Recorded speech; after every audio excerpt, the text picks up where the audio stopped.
वहाँ का प्रसिद्ध गुरुकुल था, और वहाँ उसने अपने बेटे को जो बहकर आया था, उस बेटे को थोड़ा बड़ा होते ही पढ़ने डाल दिया। और उसी विद्यालय में, उसी आश्रम में वो 6 लड़के भी पढ़ते थे, दूसरे राजा के भी, क्योंकि जब प्रसिद्ध गुरु थे तो वहीं पढ़ते थे। अचानक इनमें मित्रता हो गई, और मित्रता हो गई। एक दिन 6 भाई, भाई तो नहीं मित्र थे सबकी नज़र में, तो वो अपने छोटे वाले मित्र को साथ में ले आए, उसको जो वैसे तो भाई था लेकिन मित्र जान के ले आए। और उसकी माँ को पता चला कि मेरे बेटे आए हैं राज, वहाँ पर लौटकर राज उसमें भोजनशाला में, तो मैं देख आऊँ कि ठीक से भोजन कर रहे हैं या नहीं कर रहे हैं। तो जैसे आई तो अपने बेटों को देख के तो खुश हुई। अचानक नज़र पड़ी, देखो बचपन में बहा दिया था, लेकिन कभी कभी जब आपका पूर्व जन्म का शत्रु है तो बार बार आपको क्रोध आएगा, किसी रूप में देखोगे उससे क्रोध आएगा। तो आपको पता है इसी प्रकार से तो रानी चेलना को भी तो कुणिक को देखकर कुणिक राजा श्रेणिक को टेढ़ी नजर से देख रहा था। तो ये बात आपको बाद में बता दूंगी। लेकिन कहते हैं कि जब वो जैसे ही नंदसा ने देखा कि ये कौन लड़का आया हुआ है, देखने में तो राजकुमार जैसा सुंदर था, लेकिन उसने उसे तुरंत हाथ पकड़कर और भोजन से उठा दिया। और कहते हैं जब उठा दिया तो वो निकल गया। जब कोई मित्र निकल जाए तो फिर अपने बच्चों को भी खाना कहाँ अच्छा लगता है, और वो उसके पीछे पीछे वो गया तो उसके खुद के बेटे भी चले गए। अचानक एक मुनिराज के दर्शन किए और मुनिराज से कहा कि आज मेरा अपमान ऐसे क्यों हुआ। और उन 6 लोगों ने भी कहा कि ये मेरा मित्र है, इतने अच्छे मित्र हैं, मेरी माँ कभी ऐसा किसी के साथ सलूक नहीं करती, लेकिन आज मेरी माँ ने बहुत गलत सलूक किया, इसको चांटा मारा और हाथ पकड़कर उठा दिया, क्यों हुआ इसके साथ ऐसा।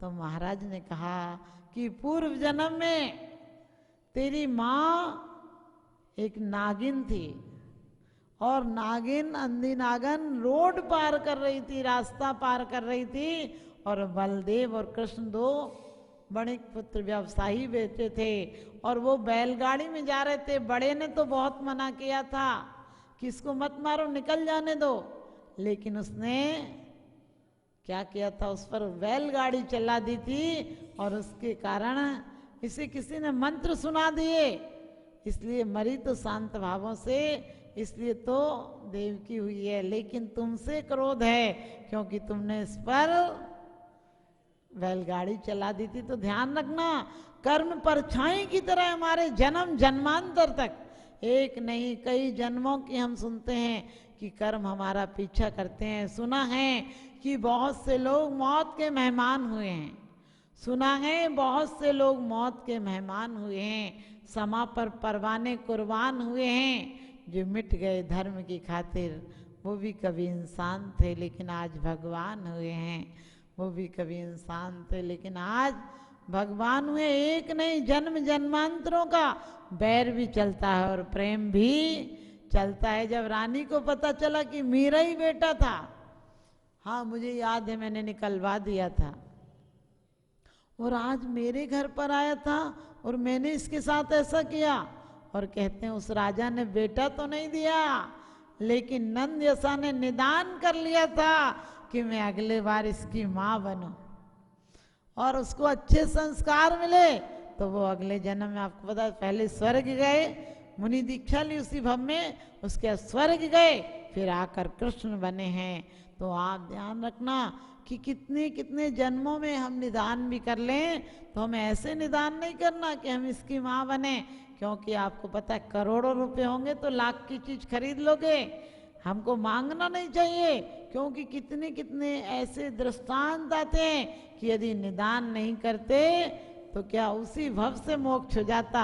इसलिए हमें किसी के प्रति इतना राग नहीं करना है, कहीं रहो ऐसे रहो जैसे जल में कमल का फूल रहे, फिर अंत समय में प्राण तजो निराकार तुम्हारे चरणों में।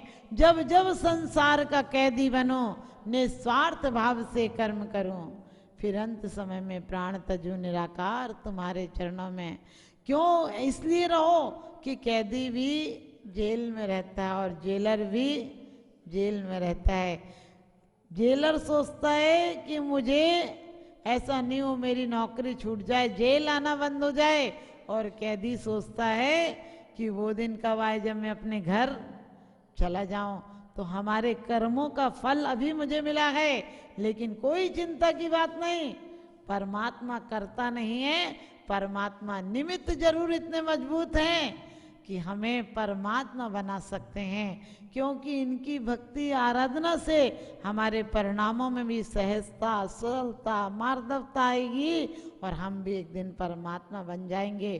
तो हमें ये नहीं सोचना है कि हमें क्या मिला है, ये सोचना है जो मिला है उसका हमने उपयोग क्या किया है। जो योगन की पिलाई ताते आश्रव भाई, आश्रव दुखी कार्य घनेरे, बुद्धिवंती तिन्हें निर्वेरे। कपि स्वान सिंह ने विलाली बैल विचारे, तिरयंच जिन्हें रंच नाता बोध चितारे। इत्यादि को शिव धाम दे शिव धाम में धारे, हम आपसे दातार को प्रभु आज निहारे। इन्हीं देव सास गुरुओं की आराधना का फल है कि वो तिरयंच भी, आपको पता है जब आदिनाथ के जी पूर्व में आहार दे रहे थे तो नेवला, सल्प और बंदर, सांप आदि क्या भावना मारे थे कि धन्नो आंखों से आंसू झर रहे थे कि हम कब आहार देंगे, और अगले भव में ही भरत चक्रवर्ती के पुत्र होकर मोक्ष चले गए। लेकिन आपने सोचा कभी कि वो नेवला, सर्प और ये सब बंदर आदि क्यों बने थे?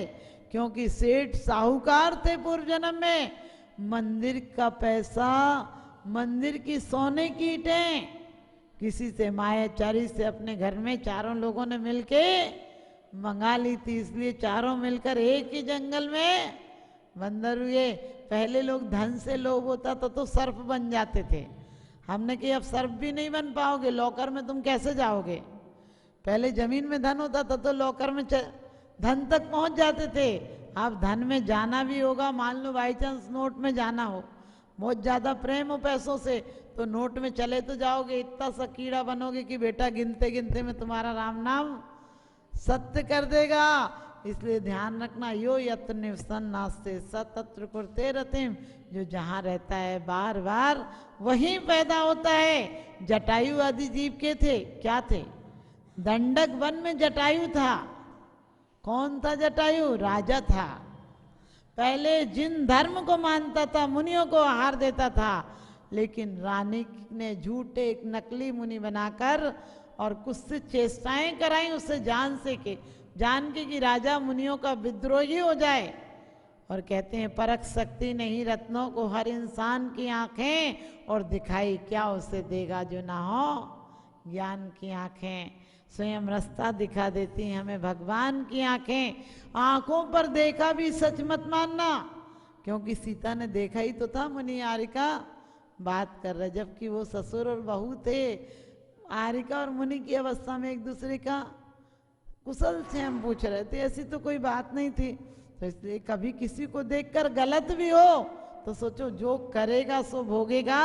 हमें अपनी नज़र में गलतियों को नहीं लेना, हमें कचड़ा घर नहीं बनाना अपने दिल को कि सिर्फ गंदगी इकट्ठी करें।